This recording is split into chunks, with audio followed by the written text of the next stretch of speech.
नमस्कार मित्रांनो, मुद्द्याचं बोला या यूट्यूब चॅनलमध्ये तुमच्या सर्वांचं हार्दिक स्वागत। गेल्या 2 महिन्यांपासून एक नेता महाराष्ट्रामध्ये उदयास आला। लक्ष्मण हाके सोबत राहणारा हा छोटासा व्यक्ती म्हणजे पवन करवार।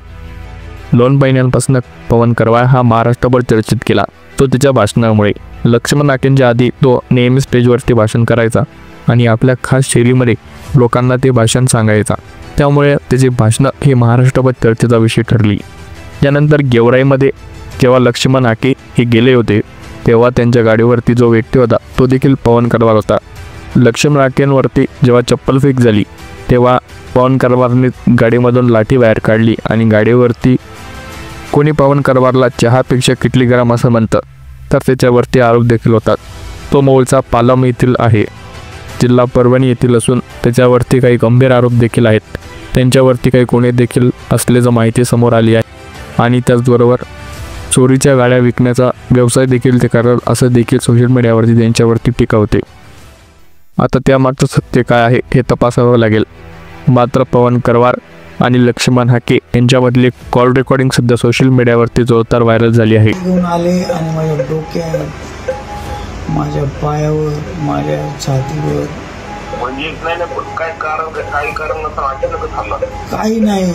तू त्या हाकेसोबत राहतो ना, ती गाण भरली का तू मराठाच्या समाजाविरोधात जातो, तू पाटलाच्या त्यांचं म्हणणं आमच्या पाटलाच्या विरोधात जातो। तू काय अक्षरशः माझ्यावर लगी केली, त्यांनी मारलं, मी पाणी पाजवा म्हणलं तर माझ्यावर लगी केली त्यांनी। हो एवढं मारले बापू, माई शपथ। मी हाताचे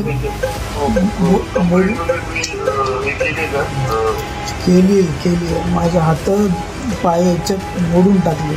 आपल्या काम करणाऱ्या माणसाला एवढा त्रास मायगारी करायले काय आपण कधीच याला त्रास केला नाही। हे एवढं खालच्या पातळीवर हा पंडितची माणसं होती, सगळी नाव घेऊ मारू लागली त्याचं काय। आणि त्यांचं एकच शब्द होतं, मराठ्याच्या विरोधात बोलशील का तू? म्हणजे बोलायचं सुद्धा नाही। अक्षरशः मी त्याला म्हणलं मला जीवन ठेवू नका, मला मारून टाका म्हणलं। एवढा त्रास होत होता मला काय।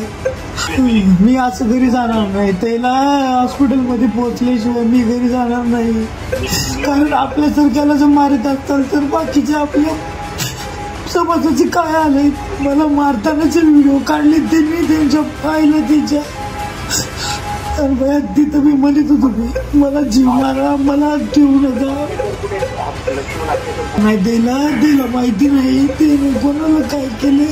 मी म्हणतो त्याला हॉस्पिटलला तुल्याशिवाय मी घरी वापस जाणार नाही, म्हणजे नाही जाणार। जास्त उद्धार केल्याशिवाय मी ते बाहेर घरी जाणार नाही। आता मला एवढा त्रास आहे, मला हाडचक मोडून टाकली।